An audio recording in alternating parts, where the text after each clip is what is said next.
An awareness campaign will be making a stop in Lloydminster this Wednesday in support for emergency vehicles working on the highway. The first Blue Lights and Burger Night will make its debut in the border city to help remind residents to slow down for all emergency vehicles on the side of a highway, as every 9 days a tow truck driver is killed in North America. We can't magically move that vehicle into a safe place. We have to work on the side of the highway, and we need the public to cooperate and slow down and move over and give us room to work so that we can all come home safe at the end of the day. The memorial, which travels across Saskatchewan every Wednesday, is a reminder to everyone the consequences of not following the rules. After a fellow tow truck driver lost his life responding to an accident, earlier this year west of Manville, 2 workers were struck by a vehicle not following the rules, which resulted in major injuries. These 2 fellas out on MCON on the highway there, they're going to be feeling the results of getting hit by this for the rest of their life. They're not going to be able to walk properly or feel properly for the rest of their life. They got hit hard, and they're lucky to be alive. All emergency vehicles are welcome to attend Wednesday night at the Gold Horse Casino parking lot. Burgers can be purchased by donations, with all the money going to the Roadside Responders Memorial Funds and the Lloydminster Rescue Squad. Residents in Turtleford had a new way to cool off during this weekend's extreme heat as a new recreation facility officially opened. The town's new Spray and Play Park had its grand opening on Saturday. Planning for the park started in 2017, but fundraising slowed down in 2020 due to the pandemic. Early this year, grant funding from the Government of Canada and Saskatchewan helped move the project forward. Officials say the park will add much-needed recreation opportunities for kids in the summer. In the wintertime, we always had the community center, like the rink, where everybody went to play hockey, but in the summer, we didn't have any place to go like this. Like, we didn't have a big playground, a big facility to draw, to come together and meet with friends. So for me, it was a huge, huge need for this community. And this area here that we're in was a very unutilized space. The park is located behind the Turtleford Community Center near Burke Street and 2nd Avenue and features multiple spray areas, public change rooms, and a nearby gazebo. The park saw many visitors of all ages on opening weekend getting a relief from the warm temperatures. That's why we've been here so many times this week, because it's been so hot. It's just an easy, nice way, and I don't mind going in there. I don't wear my swimsuit. I can run through, and it's just nice even for an adult to go in and cool off. The town donated the land for the spray park and will own and operate the facility. Now it's time for this week's edition of Retrospect. Here's Blake Nath.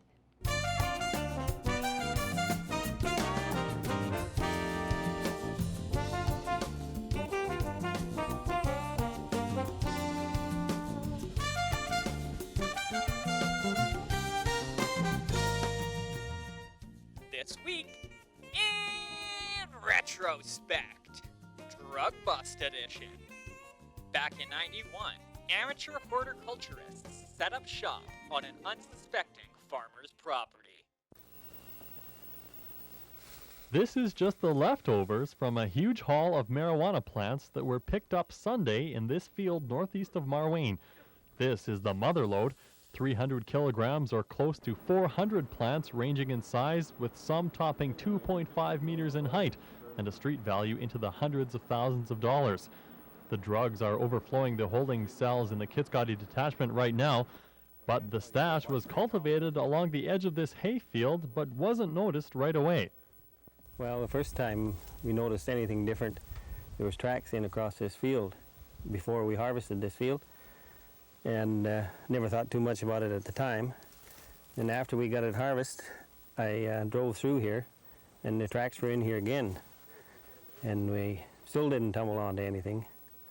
And then the other day, I decided to check it out again. And I walked up here and noticed these strange plants.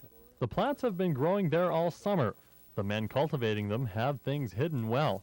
We drove right by here when we cut this field for silage and never noticed them. Just that I happened to think, well, maybe I should go check that out. Yeah, it was a lucky break. Without Mr. George finding this, we would have had no idea that it was growing up in this area. We had no idea at all that it was here. And in '96, where the wild weed grows, Kitscoty RCMP find clandestine cannabis operations just outside city limits. Kitscoty RCMP made quite a haul this week. We were able to seize approximately, well, actually 157 marijuana plants. We estimate the value of that at about $170,000. Some suspects have come to light, and we're presently investigating that, hopefully with the result of charges being laid.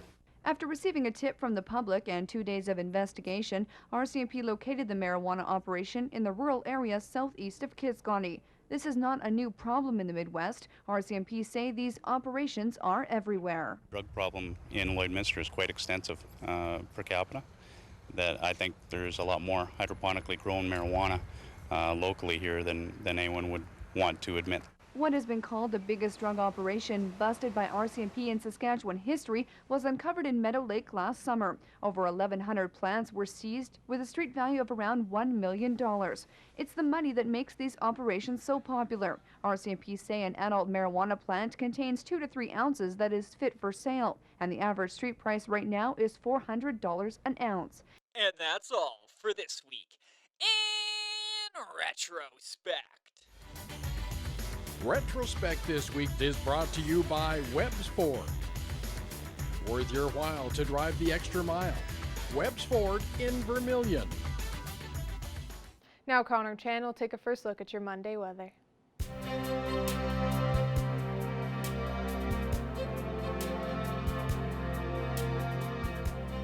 All right, thanks very much, Jasmine. The big story, of course, we all by around 7 a.m. this morning, we woke up to that yellow sky, very smoky. We did see that over the weekend, and we are starting to see some winds also picking up as well, close to 30 kilometers an hour, but definitely smoky conditions as lots of cities in that interior BC are starting to be evacuated due to the wildfires getting so out of control.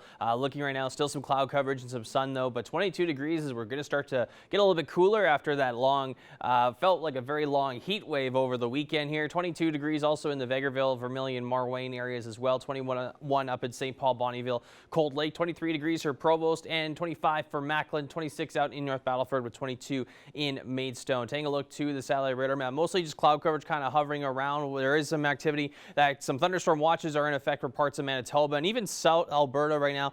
Thunderstorm watches with all this weird air that we're getting, it is going to possibly cause some problems in those Calgary areas as we're going to start to see some thunderstorm watches in those areas. But we could see some rain ourselves here in the next few days and maybe even for a couple of days as well, as we'll show you in just a little bit here. Overnight 10 degrees, could see that rain in North Battleford. Tomorrow continuing on with those showers throughout the day there. 9 degrees overnight in Cold Lake as daytime lows are definitely going to start to drop a little bit cooler now, so it is going to get cooler by the evening and also early into the morning as well. 17 degrees will be the daytime high for Cold Lake tomorrow. 10 degrees overnight for us here in Lloydminster with some continued cloud coverage, and then 17 will be the high for tomorrow. And as we take a look to the next 3 days, 19 degrees on Wednesday and then 17 degrees on Thursday. As you can see there, 5 and 6 is our daytime lows for the next 2 days here. And then it is going to continue to be that trend as we're going to start to get into those single digits, probably back to those September averages of what feels like sooner rather than later as we are getting a little bit cooler heading into the end of the month here. That is a look at your weather for now. We'll have more primetime local news after the break.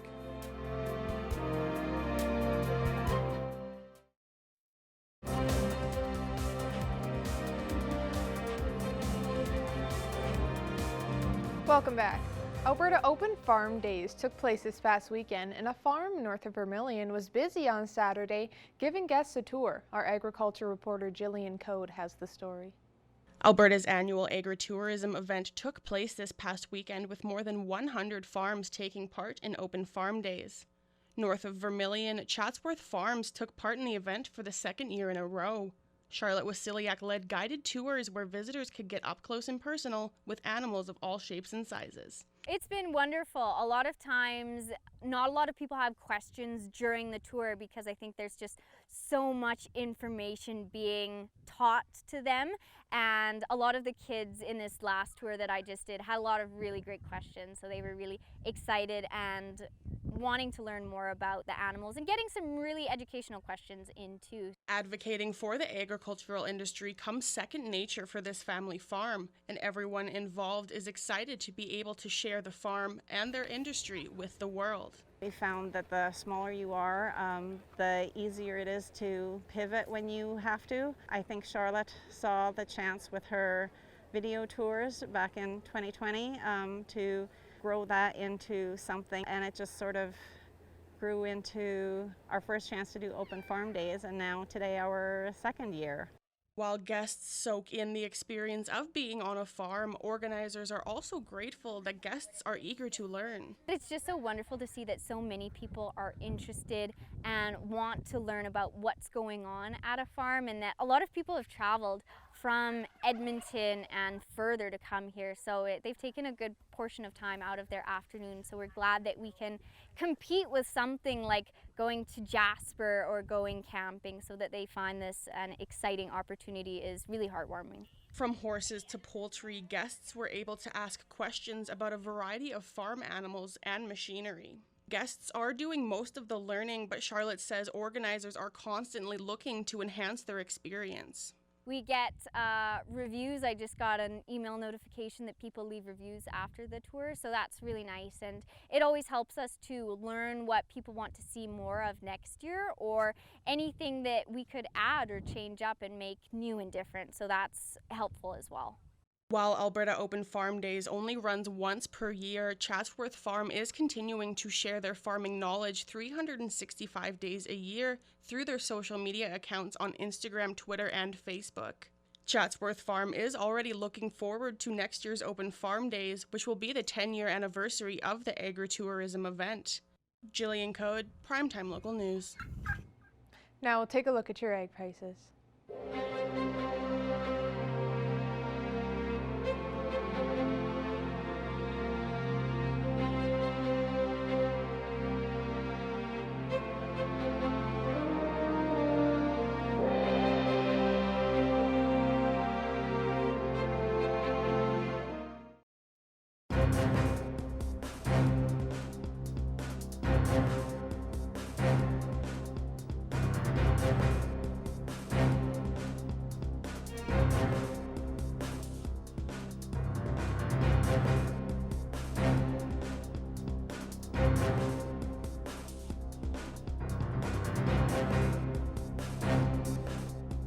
Well, joining us to take a look at so far at the NFL preseason is Evan Kenny. Evan, there's a few storylines, and we'll get to that in just a little bit here. One of the highlights, of course, is seeing all the rookie QBs, of course, from this past draft that are making some game action. Guys like Trevor Lawrence, Zach Wilson, Trey Lance, Justin Fields, just to name a few. How would you rate their performance so far, and I guess how have they done up to this point from camp until right now?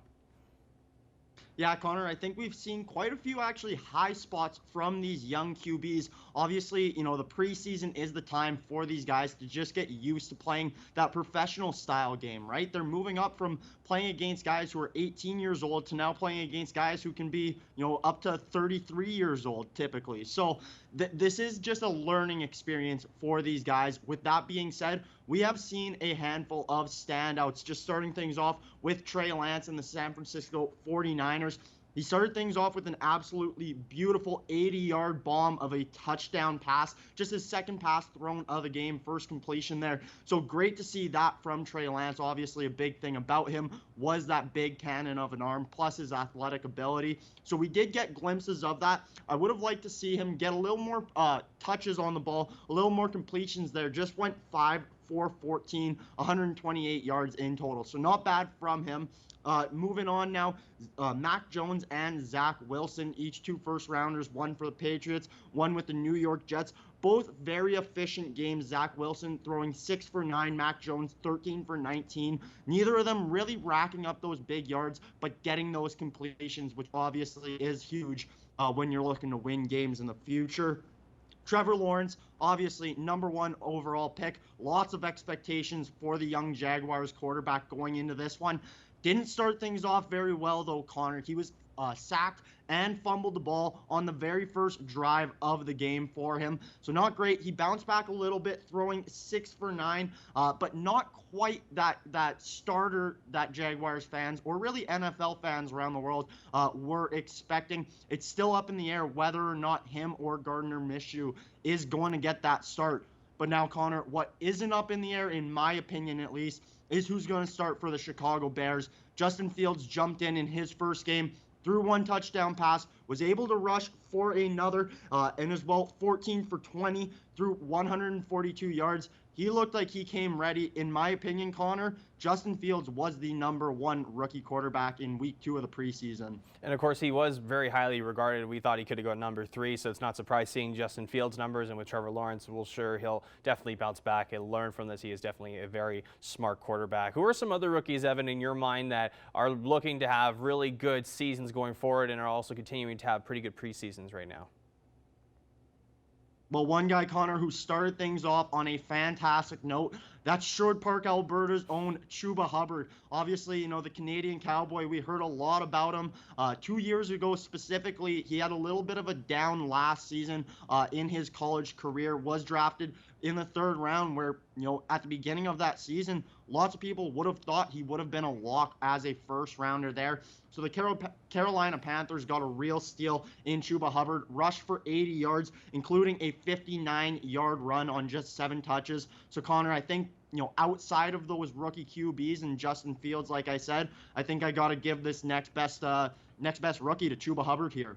Yeah, of course, it's always great to represent kind of the local products. Even though we're in Lloydminster, it's still nice to see a Canadian making waves there. I know Carolina's had some running back issues from last year. Now this year, hopefully he can help fill those needs. And as we get into storylines on the last topics here, Evan, for me, I look at the Green Bay Packers. We all know that Aaron Rodgers has, made it publicly. He, wants to move on. And, Jordan Love's finally getting the starts he deserves, as he's been sitting on the sidelines for a long time. I'm interested to see on how things will go with him for that regard, because we know he got his very first start in the preseason this past weekend, and then as well as hoping to get more regular season action, because he doesn't give Aaron Rodgers like Brett Favre. He doesn't give up the spot too easily, and he kind of just holds on for as long as he can there. Do you kind of agree with maybe that it's now Jordan Love's time for Green Bay? I don't know if it's exactly Jordan Love's time quite yet. We'll obviously have to see what happens with Aaron Rodgers and the Green Bay Packers moving forward. But I do know this, Connor, the Green Bay Packers think it's time for Jordan Love. He's starting to get a lot more reps coming through this preseason. Like you said, got his first preseason start here. Now, he did suffer a shoulder injury that did keep him out of practice. He got an MRI, and that did come back clean. So, Connor, just to add to your point, I wouldn't be surprised if he did get more time. Now, is it exactly time yet? I guess only time will tell once he gets a little more reps under that belt. And just talking about quarterback rooms, it will be interesting also just seeing with the New Orleans Saints, obviously Drew Brees no longer part of that team, just to see what will happen, whether Taysom Hill, sort of that utility player guy who's played quarterback, running back, tight end for the Saints, or if Jameis Winston, really who will get the start there. It'll be interesting. Connor, if it's up to me from a pure quarterback perspective, I think Jameis Winston's definitely a better quarterback, especially if the Saints can work things out with star receiver Michael Thomas and get him back on the field, have that deep threat. I think that's a good combo. I think it'll be a fun NFL season nonetheless. Hopefully lots of fans can come back and enjoy it and enjoy the games that they've missed for a long time there. Evan, Kenny, thanks a lot. Yeah, thank you, Connor.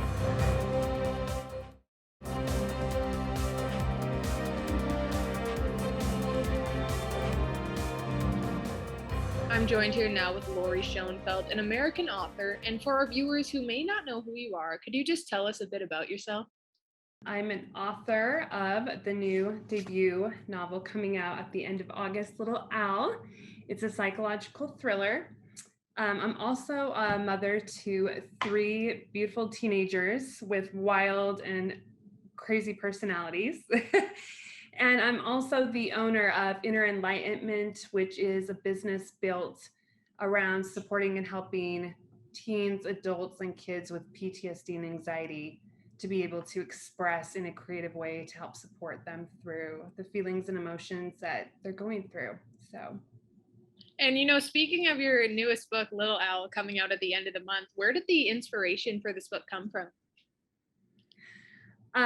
The inspiration, actually, I had really bad postpartum depression after my second baby. And I personally have struggled with PTSD and anxiety, very heightened anxiety. I actually went to go get in the shower. My 2 little kids were supposed to be watching a show. And for whatever reason, I had this massive sense of just panic and anxiety that something bad was going to happen to them. And it was very real in my body. I jumped into the shower for 3 minutes, made it really fast, could not hear them at all, no noise, and I instantly thought something was wrong. And I went out, they were fine, they were smiling and like waving at me, "Hi, Mama." But it was that feeling that was so real in my body that stuck around for weeks afterward of what would I do if my girls went missing? Because I had just felt that deep emotion, and that just spiraled into the story of Little Al. So, with a lot of themes in the novel relating to those, what can readers expect? Little Al, you are expect to go into a mystery. A lot of the whodunit feel. There is multiple POVs, so you just have no idea who is who and what's going on throughout the whole movie or the book, excuse me. Hopefully movie. We always want that as a writer and an artist, right? There are lots of deep emotions of panic, anxiety, hence it being a thriller. But also self-discovery. Adeline Rushner is my main character, and it really is a self-discovery journey of trying to understand and figure out who she is versus who she thought she had to be, to figure out what happened to her daughters. And so there's a lot of her own hero journey walking through hard topics like child abuse, PTSD, and anxiety, but also a lot of heroic parts where she is really tapping into intuition and listening to her heart and her voice and trying to separate who she is versus who she thought she needed to be. So all those beautiful elements are just mashed right into Little Al. You know, you mentioned inner enlightenment, and with that, you also host a podcast. So, what drew you to starting this and starting the podcast? The Enlightenment podcast I started about 2 years ago, and it was right after I started Inner Enlightenment, where I had a few opportunities where people asked me to come speak on their stage about embracing fear, and I was terrified, Jasmine, so terrified. And we're talking about embracing fear. But I will tell you that after I got up there and shared my story, I was not expecting the feedback afterward of so many people coming up and saying, "Thank you for sharing your story. I feel so validated and heard, and I want to tell you about my story."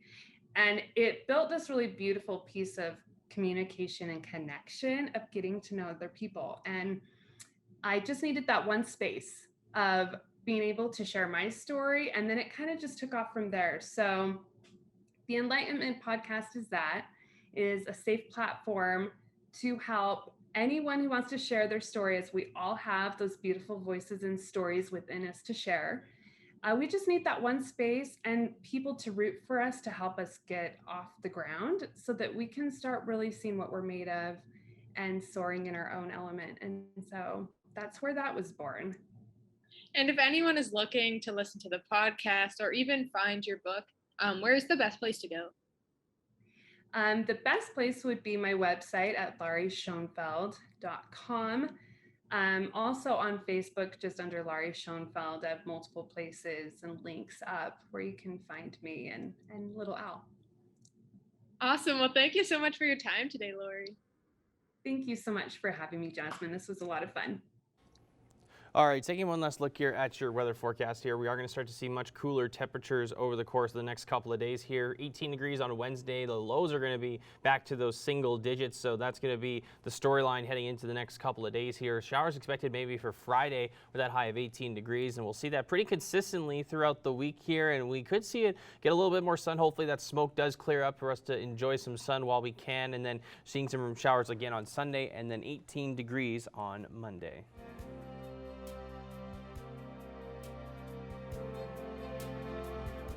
Thank you for joining us on Primetime Local News. Have a great night.